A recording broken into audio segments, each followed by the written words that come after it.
Hey guys, welcome back to my channel. I hope you guys are doing well. I'm excited to do this episode with you guys today because it came about over the weekend actually. I was in bed and I was literally thinking to myself because I have been single for about 4 years. I was sitting there thinking of my past failed relationships and thinking about why have they failed? What were really the signs? Granted, I've thought about this, but I've never really sat there to actually analyze my past relationships so much because, you heal from it, you try to learn from them and grow from them. In some of the cases, I was thinking, when I was analyzing some of the relationships I was in, I was thinking, how the didn't I see the signs? How didn't I see the signs that my relationship was failing right in front of my eyes? How didn't I see the signs of my partner and I not being in sync anymore? So that's what we're gonna get into today. How do we know when it is time for us to break up with our partners? How do we know our time is up with one another? I know breaking up is never an easy thing to do, let alone think about it, because a lot of the times it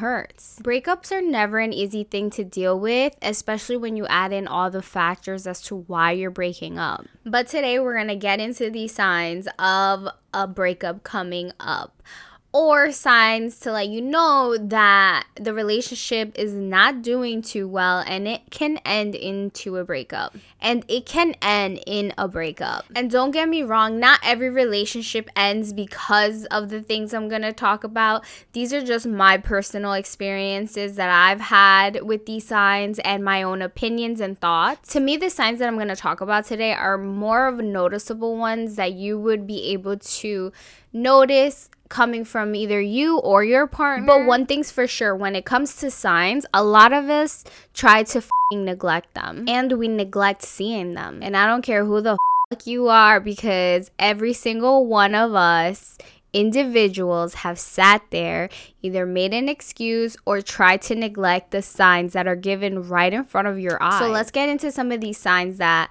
I've experienced myself. So the first sign that we're going to get into is trying to work through your problems. And I'm talking about that heart-to-heart emotions and feelings coming out so you guys know where each other stand towards whatever subject it may be. But at the end of these conversations, the issue is still an issue and nothing has been resolved. It's almost like one of you guys cannot seem to change to resolve these issues that are occurring. It's almost like one of you guys are not able to make the changes necessary in order to resolve the problems going on. And to be fair, this is one of those signs that I definitely feel pushes the relationship to come towards the relationship ending spectrum, because you guys are not willing to listen to one another and hear each other out, let alone resolve the issue at hand. And of course, there's counseling, there's couples therapy, there's a bunch of shit that you can do to help salvage the relationship and fix these issues at hand. But if it's not working out, then it is just not working out, period. When I was in my long relationship over a few years, it was one of the signs that I noticed. There was a point in my relationship that I felt the need to express myself and vice versa. But the more that I wanted to do that, the more I realized my significant other at that time didn't really care, because he didn't make the changes necessary to help our relationship. And because he didn't bother doing that and I noticed it, I also became that way as well. I know, it's bad. Tit for tat, right? But back then, I didn't know any better. So for me, it was a way to just be like, okay, well, you're not doing that for me. Why should I stay here and do that for you when I want to, but I'm not going to because you're not doing it for me? Toxic, right? I know. But back to what I was saying, the more that I felt the need to have to try and communicate or talk to him, the more I felt like I was talking to a wall, like it was going in one ear and out the other whenever I tried to express myself or have a heart-to-heart with him. And as I had these conversations with my ex back then, I realized that every time he would hear me out, he would literally say, yes, if I catch myself doing it, I'll change it, I'll try not to do it, or I won't do it at all. And let me tell you, that man half the time was talking out of his ass. Because remember, actions will always speak louder than words. Which will then bring me into my next sign, which is your significant other annoys you.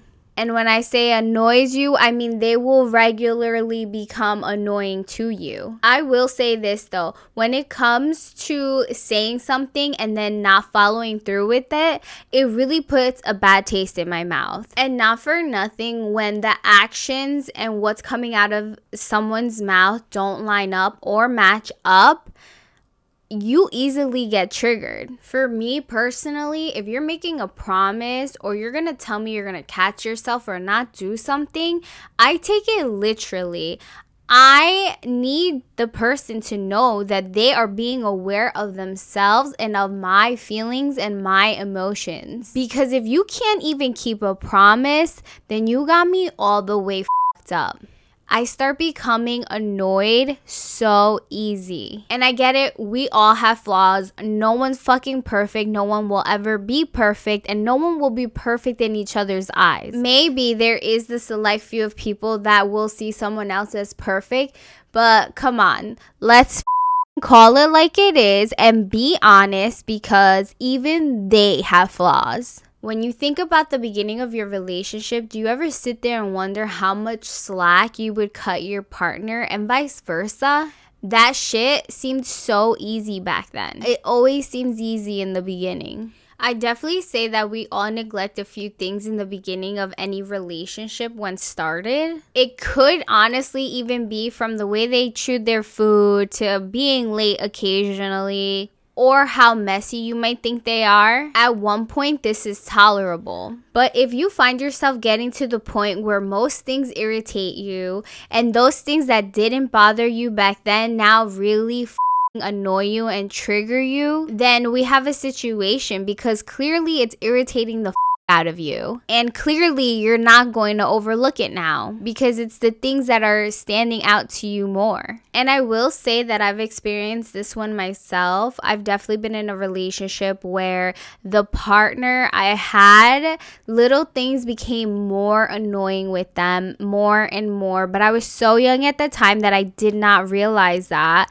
I never knew if it was actually me being annoyed at this person for little things, or if it was that time of month and my hormones were all over the place. But I did realize that there was certain things that I just could not deal with anymore, and that's how I knew I was getting annoyed for everything, and I could no longer be in that relationship. Which brings me into the next point, which is you start focusing more on their bad points. So it's no longer the small annoyances that seem to bother you. It now becomes a bigger picture and all their bad points that seem to irritate you. You no longer focus on their good points. You now focus on their bad points, where you no longer bite your tongue and you will say what you want and criticize the shit out of them for it. It just gets under your skin. And unfortunately, when it comes to this kind of criticism, it makes you guys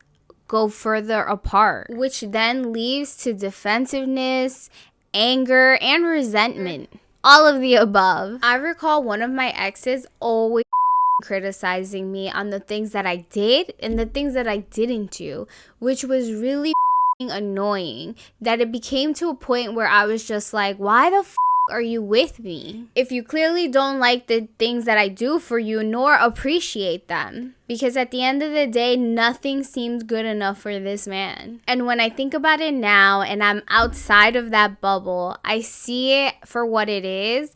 And to say the least, that man was a little bit narcissistic. I will say that. And let me tell you, when someone is constantly criticizing you on things that you could be doing that you don't do, it really is a shitty feeling. Because although that is their criticism, at the end of the day, that affects you mentally, emotionally, and it is draining, because then you sit there and you think that maybe you're not good enough for this person, or maybe they just need someone better. And as you can tell, these signs have all been leading into one another. So the next one I'm going to get into is that you feel lonely when you're with them or in that relationship. Because even though you guys are in the same room together, you might also feel like you're in separate parts of the world. Because a relationship is more than just two people coexisting, it's two people working as a team. There should be a connection and a want for you guys to want to be around one another. Not a one-way stream where one person is more excited than the other one. And speaking with my own personal experience, when you feel lonely like that and your partner is right there, it really just shows you how much the communication has been broken down. In the sense that, yeah, you guys might ask each other how your day is going just to have a conversation, but nothing that's really too in depth with feelings and emotions, how you guys really feel, because there's no big interest to know what's going on in that other person's life. So you don't, or they don't bother to ask you questions, and vice versa. And like I've mentioned a million times, when it comes to things, communication is such an important factor in any healthy relationship. I feel like when communication is broken, it goes from a bad situation to a worse situation. Because there could be so many misunderstandings and disagreements between the two of you that can obviously make people fall apart. And if you create a wall with this communication, you end up creating this wall, a barrier, and you block out being vulnerable to each other. And I do believe being vulnerable with your partner is one of the key factors in a relationship as well. I think vulnerability is super important in a relationship just because you really get to open up and get to really get in there in getting to know your partner. And like I was saying, disagreements, they happen. It's normal in a relationship. But if you're having an actual fight all the time, then we've got a problem. If you guys find yourself fighting all the time and every day, then obviously it's a sign that your relationship is really not doing so great and it's not even healthy. And because you're fighting every day, it becomes an attack on this person where you're blaming or shaming the person, and vice versa. You could be the victim or your partner could be the victim. Who's to say? But it ends up feeling like an attack. And at the end of the day, none of the fights truly get resolved. And then the apologies that are said are just empty apologies with no actual meaning behind it. You end up in this toxic circle going around and around, holding on to this resentment and anger towards one another. Especially if you're having any negative thoughts about your partner or vice versa, the more you harp on it, the worse it becomes. You guys are more spaced out. You guys don't really spend your time together just because of harping on these emotions and feelings of anger or resentment. Another sign I've noticed is that you start prioritizing other people, or your significant other starts prioritizing other people. And of course, we have our life and we have other important people that are in it, but they also fit around your relationship. By this is that they or you might want to see your friends and families or hang out with them on the weekend over your significant other, let alone invite them with you. And at the end of the day, it makes you feel like you're either second best or an afterthought. Let me tell you, it's one of the worst feelings you can get or have while in a relationship. I have to say, the first time I encountered this, it was heartbreaking because my ex at the time actually wanted to hang out with his friends more, or it was his friends with their partners, and that was hurting as fuck. And I have to say, the first time I ever encountered this with my ex hurt like a motherfucker. So, I was really fucking pissed. I will tell you though, it really made me feel like shit as a partner, as a significant other, as a person you've spent time with. You start to question yourself, why didn't he invite you or they invite you? Why are things going the way they're going in the relationship? I felt like I no longer served the purpose, nor was I being appreciated anymore. And it also made me feel like our quality time together was not even valuable. In which I knew that the relationship was starting to take a shift in a different direction, which then brings me to my last sign, which is trust. And I know you guys probably saw this one coming because honestly, trust is a major thing in any relationship. When it comes to trust, I feel like it's a very sensitive thing to break, and I also feel like it's a very hard thing to earn. And don't get me wrong, trust can be broken not just by having an affair. It can just be broken by empty promises all the time. I feel like trust is such a big foundation of any committed relationship that any lack of trust really destroys the relationship inside and out. Because honestly, you can try and fix and rebuild trust as much as you want, and it is a long haul, but you really have to be committed to doing that. And I've noticed in today's culture that it is so easy to dispose of someone just because they're not convenient anymore or things are getting a little rough. And I'll be honest, to regain trust and rebuild it is not just the trust. You have to get to the root of the problem, why the trust was even broken to begin with. And to be fair, if neither one of you guys are willing to tackle the problem and actually sit there and work it out, you have no business trying to be in a relationship with each other either. It's just not gonna work out, point blank, period. And don't get me wrong, there's always that percentage of people that actually work it out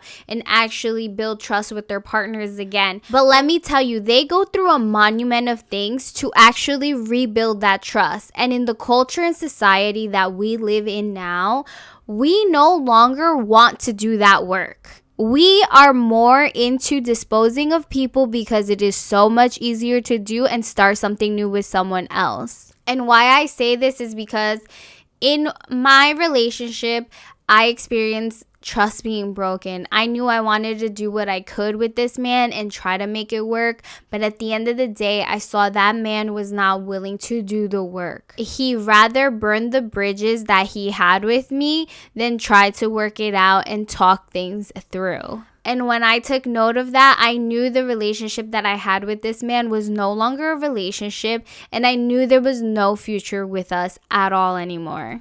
Like I said, it's not an easy situation at all by any means, but trust is such a major factor in anything along with communication. If you guys can't rebuild that shit, then you need to keep it moving and go the other way.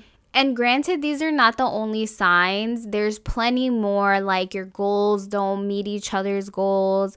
There's no emotional connection. The intimacy is lacking. Or you just don't agree on anything anymore. Those are more signs as to why the relationship might just be ending. And there are so many signs that come up that a relationship is ending. It's just up to you for you to open your eyes and actually notice them. And ultimately, at the end of the day, it is your decision whether you want to take note of it or actually make a move with the things that you know are happening.